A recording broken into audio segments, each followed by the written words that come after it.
গাজায় শান্তি ফেরাতে আসছে নতুন সমীকরণ, কারণ গাজাবাসীকে রক্ষা এবার যুগান্তকারী এক সিদ্ধান্ত নিতে যাচ্ছে হামাস, যার নেপথ্যে রয়েছেন স্বয়ং মার্কিন প্রেসিডেন্ট ডোনাল্ড ট্রাম্প। বলা হচ্ছে গাজা যুদ্ধ বন্ধে নিরস্ত্রীকরণ পরিকল্পনার ধাপে ধাপে এগিয়ে আসবে হামাস ও ইসরায়েল।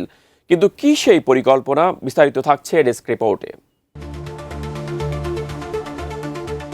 গাজায় শান্তি প্রতিষ্ঠার লক্ষ্যে হামাস ও অন্যান্য সশস্ত্র গোষ্ঠীর অস্ত্র নিরস্ত্রীকরণ নিয়ে নতুন দাবি করেছেন যুক্তরাষ্ট্রের প্রেসিডেন্ট ডোনাল্ড ট্রাম্প। তিনি দাবি করেন তার গঠিত বোর্ড অব পিসের পরিকল্পনায় সম্মতি জানিয়েছে ফিলিস্তিনি সশস্ত্র গোষ্ঠী হামাস।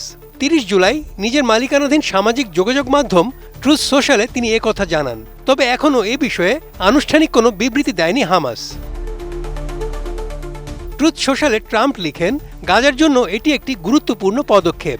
এই পরিকল্পনার মাধ্যমে নতুন একটি ফিলিস্তিনি সরকার গঠন করা হবে। সেই সরকার বোর্ড অব পিসের সঙ্গে কাজ করবে। পাশাপাশি ইসরায়েলের নিরাপত্তাও নিশ্চিত করা হবে। তিনি বলেন, গাজা আর কোনো সশস্ত্র হামলার ঘাঁটি হিসেবে ব্যবহৃত হবে না। ট্রাম্প আরও বলেন, নিরস্ত্রীকরণ শেষ হলে গাজা থেকে ইসরায়েলি সেনা সরিয়ে নেওয়া হবে। এরপর সেখানে আন্তর্জাতিক স্থিতিশীলতা বাহিনী মোতায়েন করা হবে এবং এই বাহিনী নতুন ফিলিস্তিনি পুলিশ বাহিনীর সঙ্গে কাজ করবে। আমি বুঝি নির্মাণের শিল্প, সালাম স্টিল বোঝে ডিউরেবিলিটি। সালাম স্টিল, মোস্ট ডিউরেবল স্টিল। তবে হামাসের পক্ষ থেকে বলা হয়েছে, নিরস্ত্রীকরণের বিষয়টি কিছু শর্তের উপর নির্ভর করছে।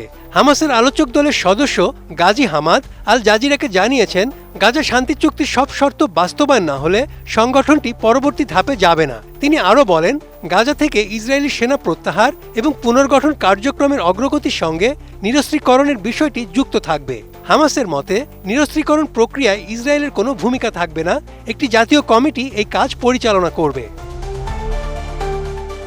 বোর্ড অব পিস হল যুক্তরাষ্ট্রের প্রেসিডেন্ট ডোনাল্ড ট্রাম্পের প্রস্তাবিত ২০ দফা গাজা শান্তি পরিকল্পনা বাস্তবায়নের জন্য গঠিত একটি আন্তর্জাতিক তদারকি সংস্থা।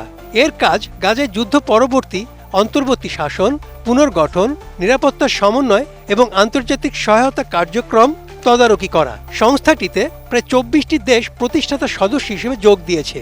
পাশাপাশি বোর্ড অব পিসের ম্যান্ডেট জাতিসংঘ নিরাপত্তা পরিষদ ২০২৭ সাল পর্যন্ত অনুমোদন দিয়েছে। এদিকে মিশরের রাজধানী কায়রোতে শীঘ্রই এই যুদ্ধ মধ্যস্থতাকারীদের বৈঠক হওয়ার কথা রয়েছে। মিশর, কাতার, তুরস্ক ও যুক্তরাষ্ট্রের প্রতিনিধিরা এতে অংশ নেবেন বলে জানিয়েছে মিশরের রাষ্ট্রীয় সংবাদ মাধ্যম আল কাহেরা। এর আগে গত ৬ জুলাই হামাস গাজায় নিজেদের নেতৃত্বাধীন প্রশাসনিক সংস্থা বিলুপ্ত করার ঘোষণা দেয়। এর মাধ্যমে উপত্যকাটিতে দীর্ঘদিনের শাসন কাঠামোয় পরিবর্তনের ইঙ্গিত পাওয়া যায়। তবে গাজার ভবিষ্যৎ প্রশাসন, নিরাপত্তা ব্যবস্থা এবং পুনর্গঠন নিয়ে এখনও রয়েছে বড় প্রশ্ন। ট্রাম্পের দাবি অনুযায়ী হামাসের সম্মতি গাজা সংকট সমাধানের পথে বড় অগ্রগতি। তবে চূড়ান্ত চুক্তি ও বাস্তবায়নের বিষয়টি এখনও নির্ভর করছে পরবর্তী আলোচনার উপর।